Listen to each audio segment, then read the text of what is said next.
Life Management Science Labs would like to acknowledge that we live and produce this podcast on the traditional lands of the Wurundjeri people. We'd also like to acknowledge the traditional owners of the lands of our listeners and our international colleagues. We'd like to pay our respects to their elders, past, present, and emerging.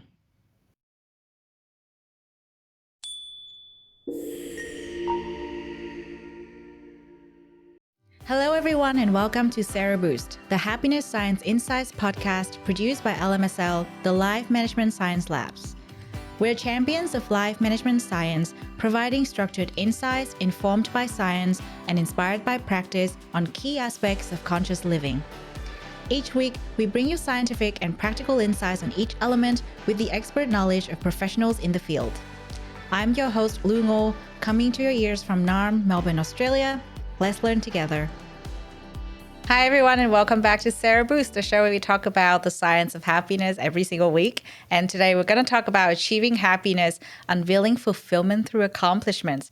I know this topic is a bit of a mouthful, but it's going to be very interesting to talk about. And I'm excited to talk to our guest of the day today. By way of introduction, Dimitrios Tsatiris, MD, is a practicing board-certified psychiatrist specializing in the field of anxiety management. He is a clinical assistant professor of psychiatry at Northeast Ohio Medical University. Thank you so much for joining us today, Dimitrios. And please introduce a bit more about yourself and your professional journey. Lou, thank you for having me on the podcast. Truly grateful to be here. So I'm a practicing board-certified psychiatrist. I have the privilege of serving people in different settings and helping them with difficulties with anxiety and depression through medication management and psychotherapy. I also have the privilege of serving physicians locally. Physicians, they're achievement-oriented individuals, and many of them do struggle behind the facade of success. So that's another part of the work that I truly find enjoyable. And then finally, I do some writing on the side. I write for Psychology Today, where I have a blog, Anxiety and High Achievers. Wow. So you do a lot of work in this area. We'll talk about achievement. And so, when you've worked with high achievers, you've written about them. I'm sure you're going to have a lot to share on this topic because I think it's an interesting one. You can be achieving a lot yet not feeling enough, or the complete opposite of that. So we'll go into the topic very soon. But before we do, we have a section called Have You Met Dimitrios? We'll get some recommendations from you. This is my favorite part of the show. We'll get to know about you a bit more so the audience can warm to you and get to know the insights in a more, I would say, customized way. So first thing first, what is a book you would recommend?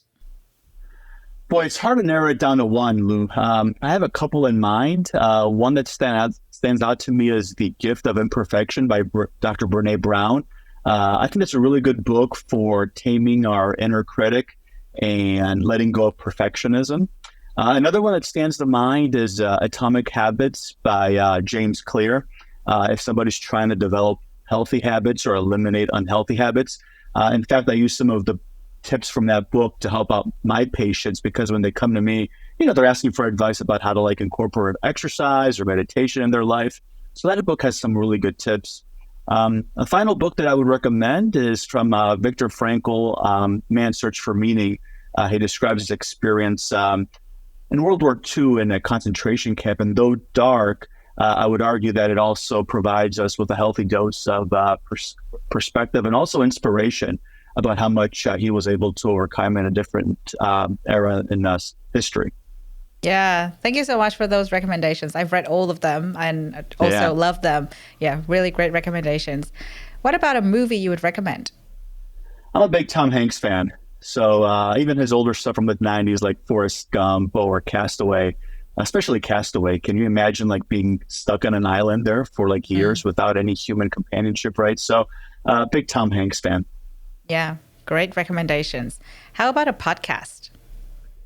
I like some Tim Ferriss, when he has some interesting, guests as far as, how to be productive and how to achieve. I also listen to some physician podcasts here in the U.S., like the White Coat Investor. They have topics as far as physician wellness. So I have a variety of podcasts that I listen to.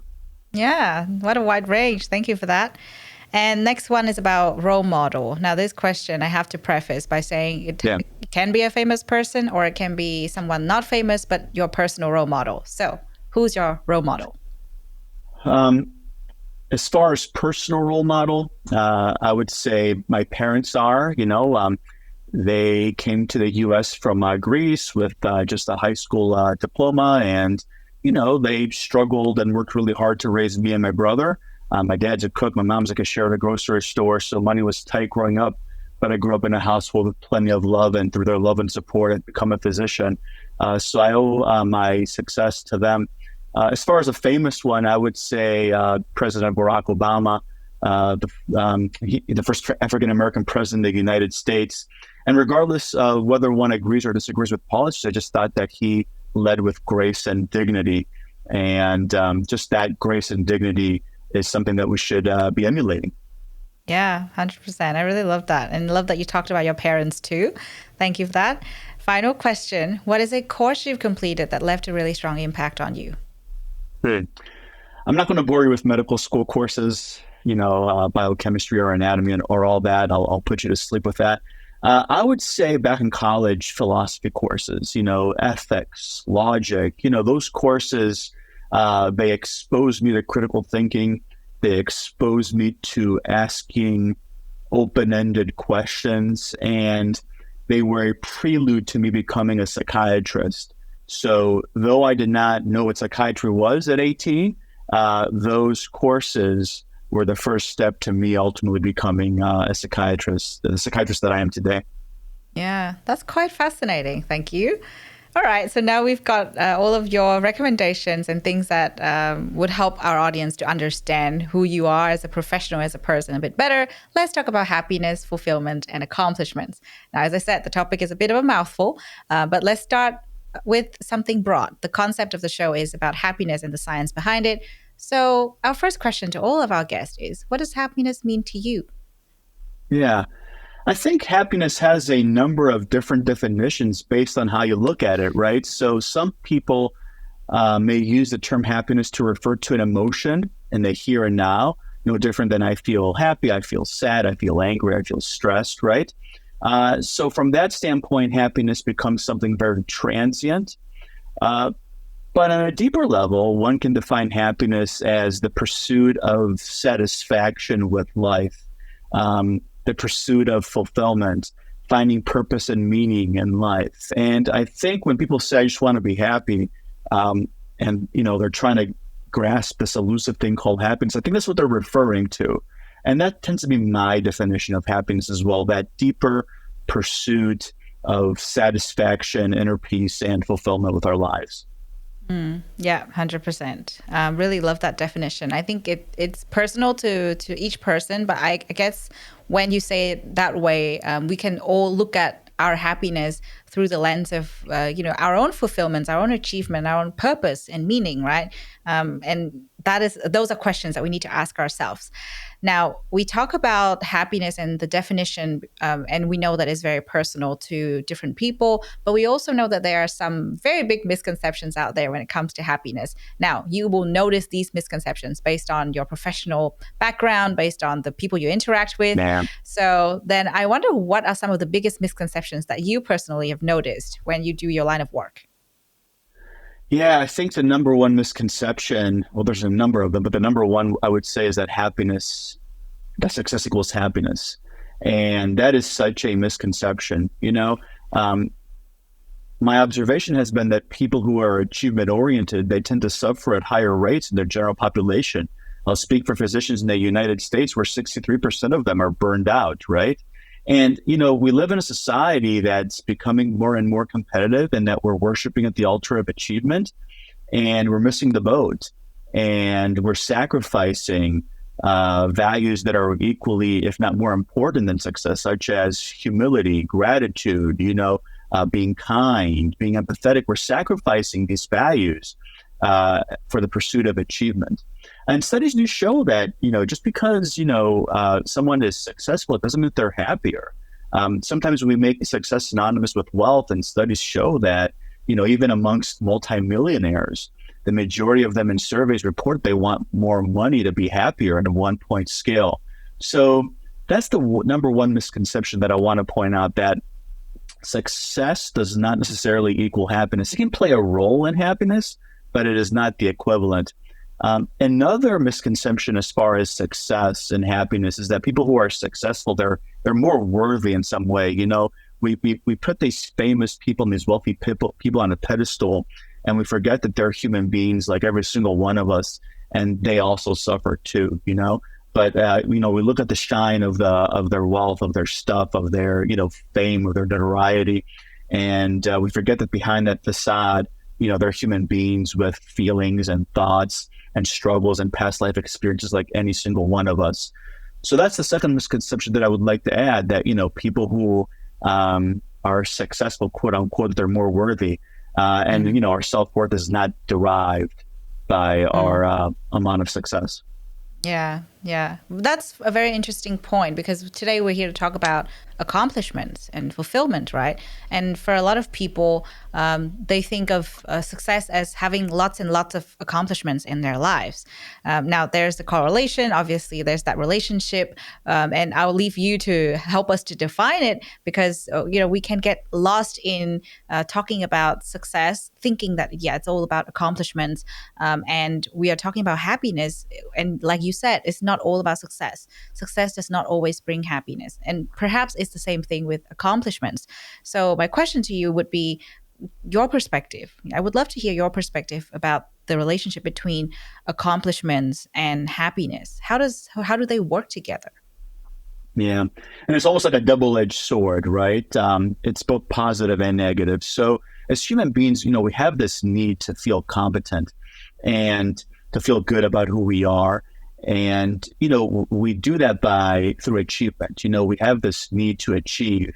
And, we fulfill this need by competing against a task or against ourselves by trying to, grow and, reach higher levels, right? And to some degree, achievement feels good, right? If you're going to spend some time to study for an exam and then you go ace that exam, that feels good, right? Or if you're going to work hard to get into medical school, law school, whatever that is, and earn a degree, that feels good. So to some degree, achievement can contribute to our happiness. The problem, though, is that when we base our happiness exclusively on achievement, that's very dangerous for a number of reasons. Number one, success is a moving target. Once you achieve a certain success level, then there's this tendency to want to up the target, right? So you're always kind of chasing to some degree. The second danger with success is that the satisfaction is short-lived. Once you've achieved whatever goal you have, that'll feel good for a few days, but then you're back at it, craving, thinking about the next goal. What I tell people is the satisfaction from tasting the nectar of success, it's short-lived. And then you're back craving for more. So what I remind people is that you want to diversify your happiness. Achievement success is one of many things that can make us happy. Studies show that the quality of our relationships, that plays a tremendous role in happiness. Studies show that that affects our physical health, our mental health, right? Our cognitive health, the quality of our relationships. So don't sacrifice your loved ones at the altar of achievement is what I tell people, because I see it all the time. People who are just solely focused on professionally climbing the ladder, whatever the ladder that is, medicine, law, athletics, whatever that is. And they're neglecting spouses and kids and brothers and siblings and parents in pursuit of their individual goals. I think that's a trade-off that's not worth making. Mm-hmm. Yeah, and 100%. I think a lot of people forget about their core values in life when it comes to happiness. And like you said, some people can get really fixated on, I'm going to be so happy when I am successful in this particular area, when I achieve, so-and-so, maybe number in my bank account or this position or, buy this, get that. Lots of things can happen. So I briefly mentioned the fact that we have core values. So the question here for our audience would be, how do our personal values and aspirations play a role in finding fulfillment through accomplishments? A tremendous role, right, Lou? I mean, imagine that you're working for a company that is aligned with your values, whatever that is. and you've been there for years and you're satisfied and you're doing good work, and all of a sudden this company is bought out by a different owner, and then this owner does a complete 180 on you, and they change the direction and the mission of the company, and now they're supporting values that you're opposed to. Even if you're succeeding in that company, it'll be exponentially harder to stay there, right? That success will feel hollow. It'll feel void. So yeah, you bring up a really good point, how a prerequisite to find fulfillment and success and achievement is to know who you are and to know what you stand for, so that when you're achieving goals, whatever those are aligned with your values. Because if you're going to sacrifice your values again to achieve a goal, then it's not going to feel good at all. So bring up a good point about the importance of values, and they have to be correlated with success. Yeah. Yeah, I think it's an important thing to keep in mind. And obviously, different people would see this in different lights. And for some of them, the accomplishments part, the success part is probably higher than other parts. But for most of us, I believe that, our social circles, our connections with our family and, our stronger ties would be, related to our happiness. Because I believe on the show, in one of the other episodes that we recorded not long ago, this is one of the things that one of the expert guests mentioned. The number one factor that contributes to happiness is actually not success, not money, not anything else, but actually, social connections. That said, we still need to worry about a lot of things in life, and we do want to have a certain degree of accomplishments in life, right? So we don't want to not think about achieving more. I think the key is to find the balance. But when we are trying to achieve more in our lives, we tend to self-criticize. There's that tendency for self-criticism, and we can be our toughest critics. We all know this, or at least, most of us know this. And when we are trying to achieve more, we need to find that, healthy balance, cultivate that healthy relationship with accomplishment. So how should we go about this? Because I think it's a really hard thing for most of us to look at. Yeah. The brain likes to simplify things. The brain looks for patterns and it tries to automate things, and it likes all or nothing, right? It likes to think black and white, 100 or 0. And in reality, we're trying to find and develop and cultivate a healthy relationship with achievement, a healthy balance, a healthy amount of success, right? So how do we cultivate that? I think what we want to do is we want to take a step back and ask ourselves, what would I tell someone else who has the same pursuits as me, somebody else that I care for, that I love? What would I tell them on their life journey? So for example, if you're seeing a dear friend who's, working 24/7 and they're not taking care of their physical health, and they're sleeping 2 hours a night, and they're drinking to cope with their feelings, you would tell them to slow down. You would tell them, hey, listen, this pursuit of achievement is coming at a cost to you. This need to achieve for you is on steroids. You need to press the brakes. And you would tell that to them in a compassionate, kind, loving way.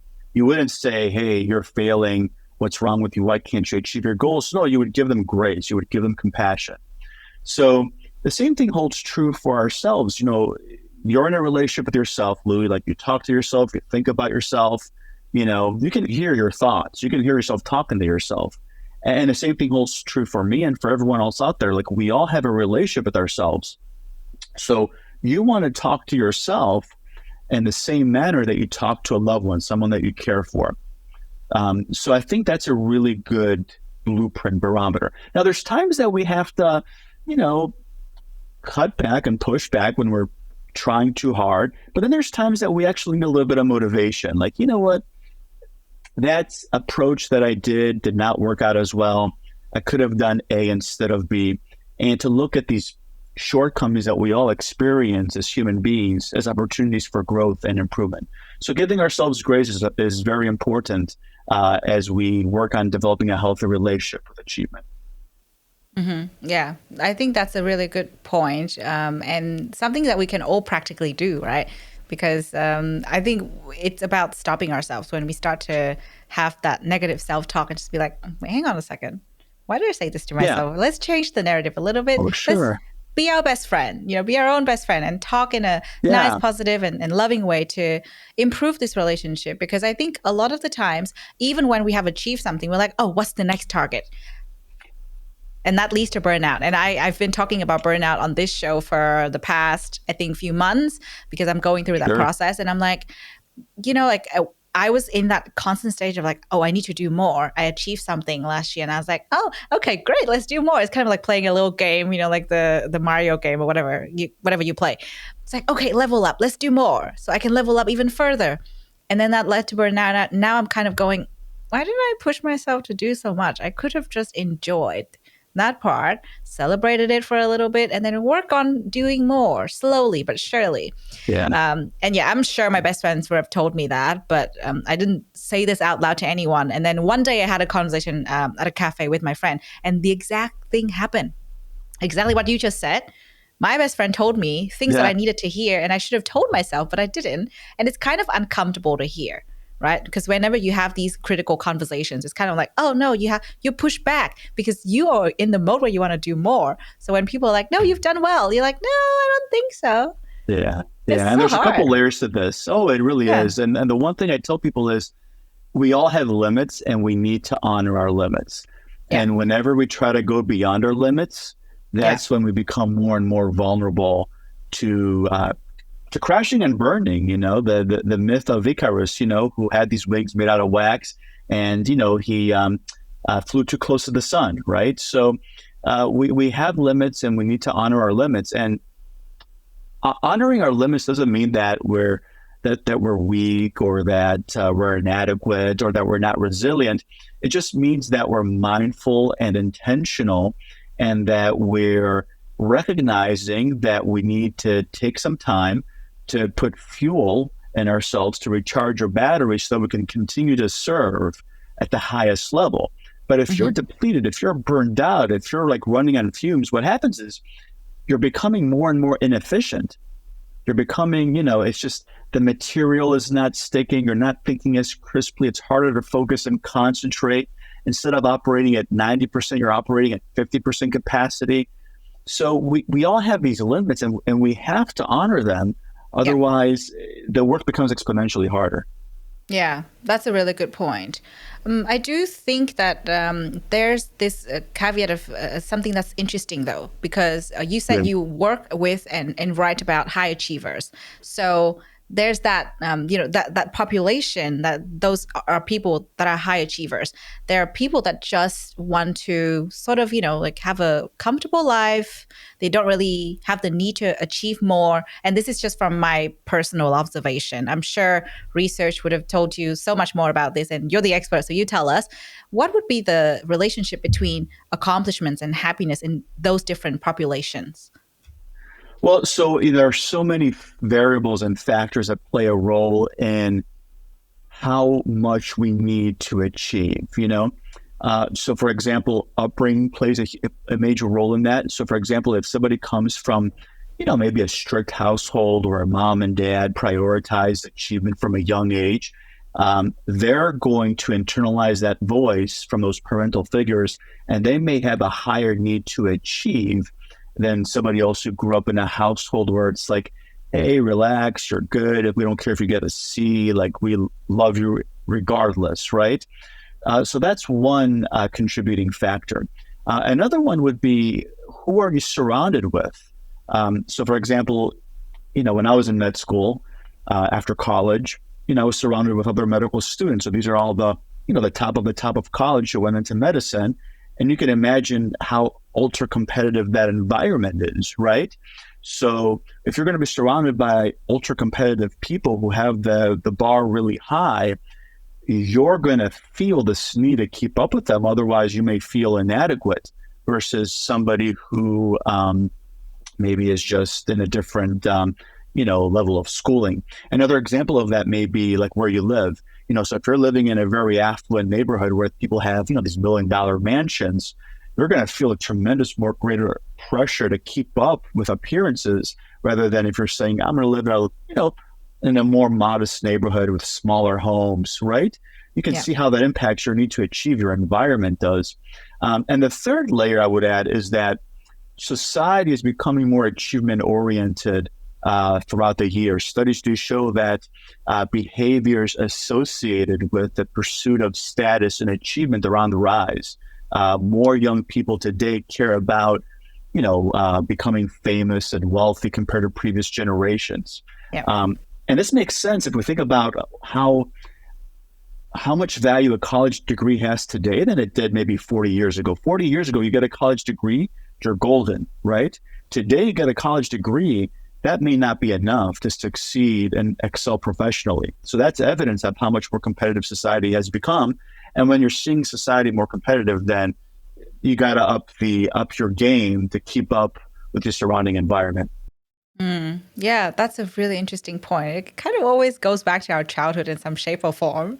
Anything in our lives. I'm like, anytime we discuss a topic on this show, some of the guests would always go, okay, look at how you were brought up. And I'm like, interesting. Same as success and accomplishments. That is so true. What about genetics or, characteristics or personality types? And, I know we have a lot of different factors that you already discussed, but perhaps there's something else. Maybe one of the other things that we haven't covered is social media. Like we live in this age where, we have social media, we look at other people's lives.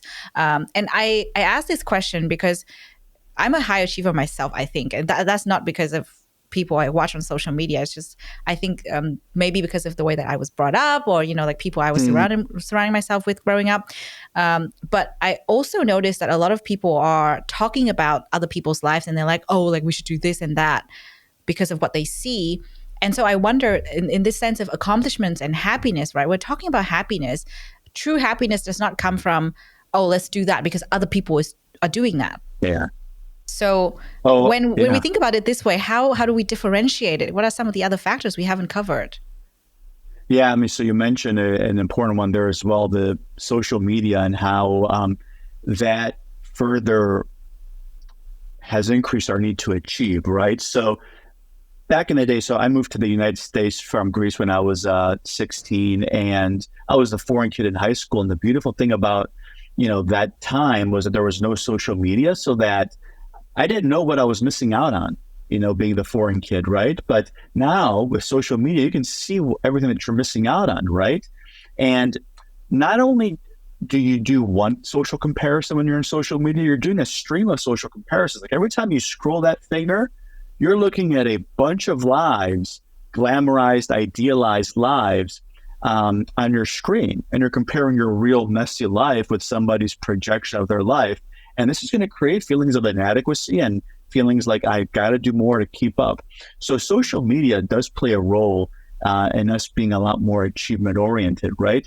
As far as personality traits, yeah, like for example, being, type A, that's going to make you a lot more achievement oriented. It's going to make you also more vulnerable to physical health issues and stress ulcers and whatnot. So type A personalities, though, play a role. Being a perfectionist, that can play a role in being very achievement oriented, because perfectionists have a hard time coping with failure, and they raise the bar at unattainable and unsustainable levels long term. So there are also traits that we have, but definitely the modern environment has played a huge role in increasing our need to achieve. Yeah, 100%. I think it's good to look out for these things because we tend to get caught up in our daily lives. We don't think about what we are feeding ourselves, and not just food. We're talking about social media, news, things that we read, things that we see. Sure. So it's important to keep that in mind, because I think finding happiness through accomplishments is one of the things we can do in life. It's not everything, like you said at the beginning of the conversation.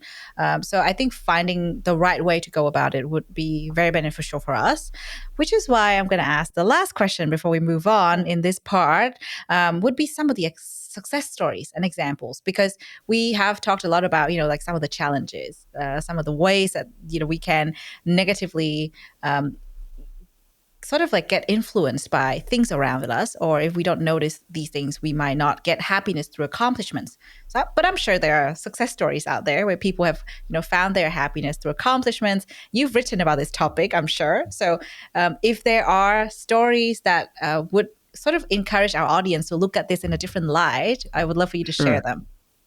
Yeah, absolutely. I can think of two types of stories. The one is where the person fails and then they get back up and they find a way to achieve that goal. I mean, that is a success story, right? Somebody who, for example, is studying to, earn their medical degree, earn their law degree. They take the bar, a national standardized exam here, they fail it. After months of studying, they feel horrible. But then like they find the strength and motivation to get back up and devote another 3 months to studying for an exam and find a way to pass it and achieve their goal. I mean, those do have to be recognized and celebrated because, failure, getting back up from failure is very, very difficult, right? So that needs to be stated. I think the other one is where people find a way to be happy and comfortable with who they are, when they're finally able to set boundaries with themselves, honor their limits, and have inner peace and pivot from keeping up with the Joneses. They make that pivot and focus instead on themselves. They live an authentic life where they know who they are, they know what they stand for, and life is not about gaining approval from others. It's not about, what other people think of you, but it's about what you think of you. At the end of the day, we're all climbing a different mountain. What you're trying to achieve is different than what I'm trying to achieve, than what person X or Y or Z. And we can all climb our mountains, and whether you make the top of your mountain or not has no effect on whether I make the top of my mountain or not, right? These are all different mountains. Yeah. And you want to have fair and realistic expectations of success. You might climb the top of a mountain and it might be, snowing there. It might be cloudy. It might be rainy. It may not be really pretty at the top of the mountain, right? So just to have realistic expectations of what comes with achievement. I think that's another success story, when people are fair and realistic as far as what it means to achieve their goals. Yeah, that is such a good way to close out this part, because I do love the concept of climbing your own mountain, and the whole conversation. You've put a really strong emphasis on knowing who we are, knowing what we want to achieve. And that's so important because chances are a lot of people are climbing other people's mountains right now. And that's the greatest tragedy. Yeah. That is such a tragedy. I'm sorry to interrupt you. If you're climbing other people's mountains, that makes me so sad to hear that, right? Yeah. So you want to be intentional and mindful when it comes to climbing your mountain, whatever that mountain is.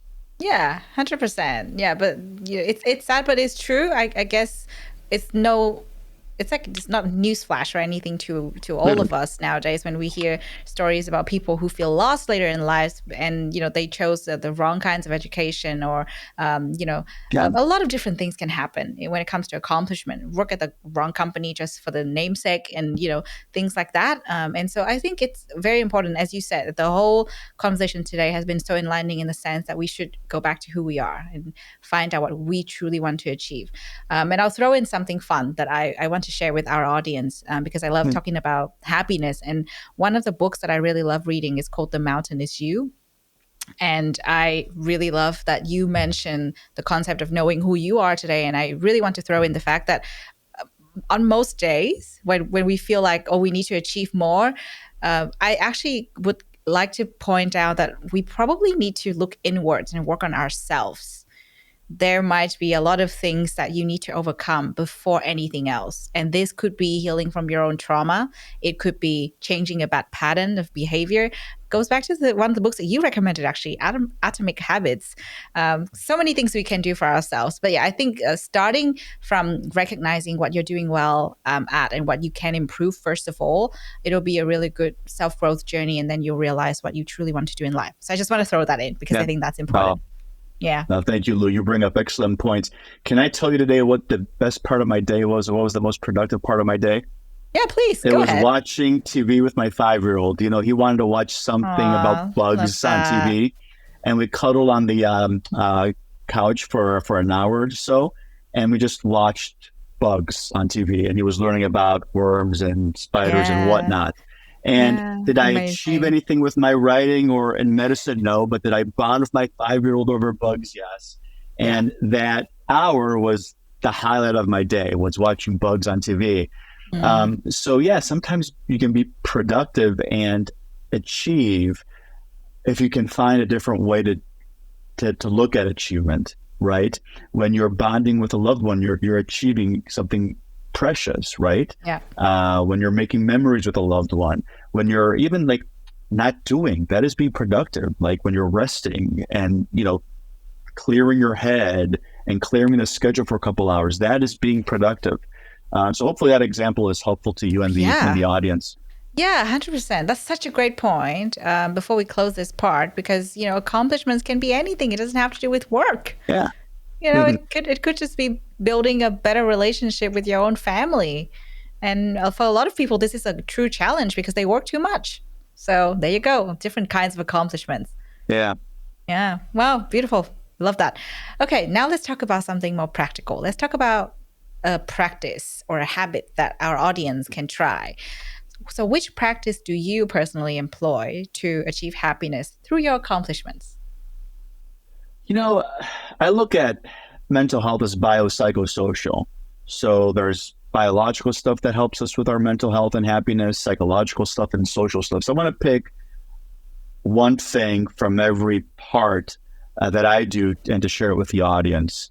So as far as physical health, the bio part of it, exercise is important because if you're going to be working 24/7 but not taking care of your physical health, your body and your mind will suffer. I don't care how successful you are. If you're developing diabetes and high blood pressure and your body's full of inflammation, you're not going to be happy. And maybe it's my medical background, but I have to mention that. So physical activity, exercise is essential. Now, as achievers, many tell me I have no time. I'm so busy, Doug. I'm working 12-hour shifts. And I empathize, I understand, but can you get 10 minutes of exercise in a day? Can you get a 5-minute walk at lunch? Can you get 5 minutes of squats in or, 5-minute power walk? So what I encourage people is to find a way to incorporate physical activity, some of it almost every day if possible. As far as the psychological component of the biopsychosocial, the one thing that I do every morning for like 3 minutes is practice gratitude, because the job of your brain and my brain is not to make us happy. It's not how we survive as a species. The job of the brain is to protect us by looking for what can go wrong. Like if you look at it from an evolutionary standpoint, what the world was like 20,000 years ago, which is a short time frame from an evolutionary standpoint, is we'd have to worry about cheetahs and lions and gators and who knows what else. So the job of the brain is to look for what can go wrong. That's how we survived.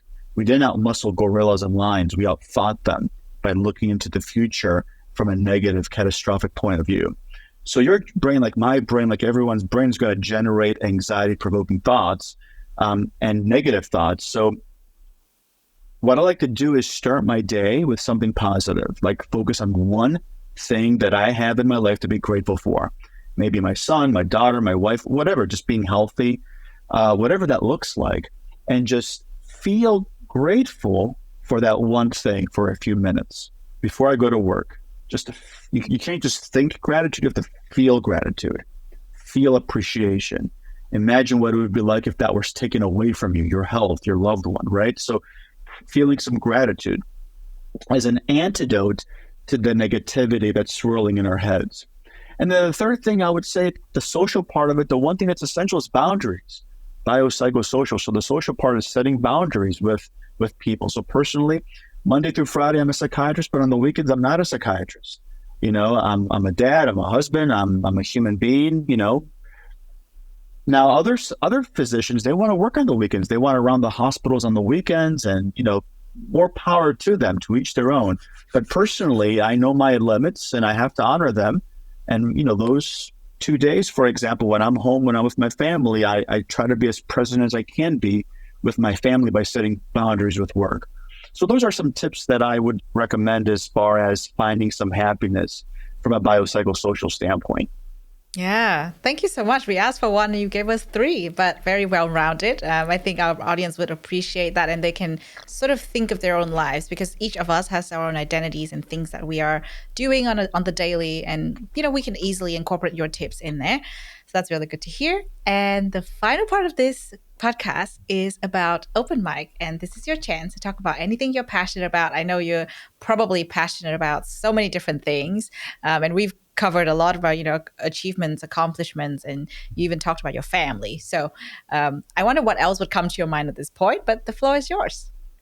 Yeah. Um, a couple areas. One, I would say, is physician wellness.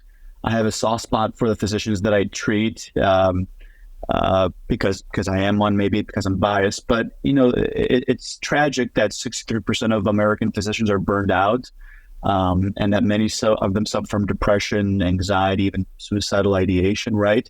And, when you think about it, to have extended one's studies for 7 to 10 years after college now, and to take on 6 figures of student loans and to get to the finish line and to feel burned out, I think that is a tragedy. That is sad.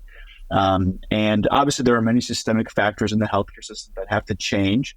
But, working with physicians and, being an advocate for physician wellness, it's something that I hold near and dear to my heart. And that can be extrapolated, by the way, to other achievers, right? I don't care if you're a lawyer or an athlete or in business, right? To have worked so hard to get to the finish line.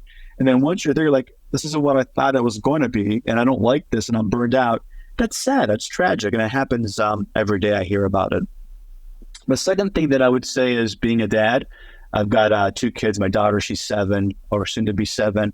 And my little man, he's going to soon to be 5. And I work really hard not to sacrifice them at the altar of achievement, meaning that, I hear this all the time. People who work morning to night, they have their goals. They're, trying to climb the ladder, the corporate ladder, the healthcare ladder, whatever ladder they're trying to climb, and they're neglecting loved ones. And then they come home and they're asking me, why is my spouse mad at me and cold and distant, and my kids, I'm having a hard time bonding with them. And the question is that they feel hurt because they're neglected and dismissed, right? So if I achieve whatever I want to achieve professionally, but I sacrifice my relationship with loved ones in the process, then I have failed in life. I truly believe that.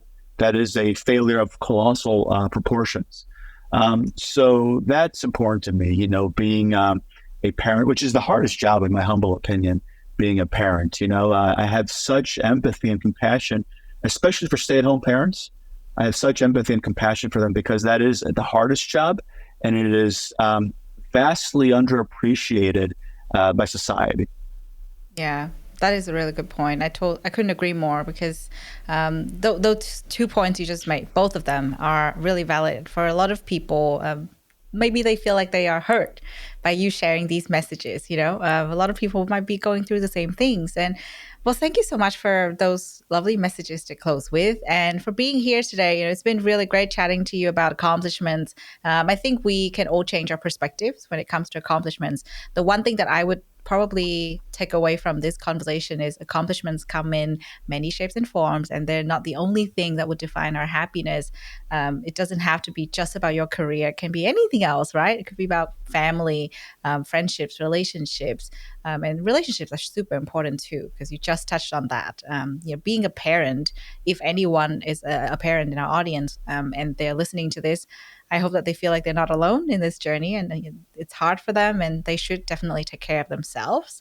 Finally, before I let you go, I would like to invite you to share to our audience where they can find out more about your work, or if they would like to collaborate with you or invite you for a collaboration, how should they go about it?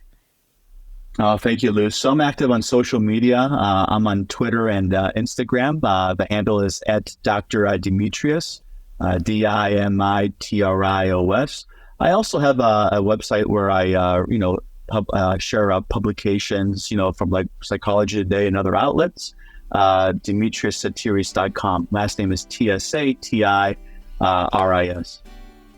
Wonderful. Thank you so much. And once again, it's been a really great time talking to you about this topic. I've learned a lot and got a lot of nice reminders as well. Hopefully you had a good time as well, and you can come back another time to talk about something else. No, I appreciate the invitation, Lu. Thank you so much for having me on your podcast.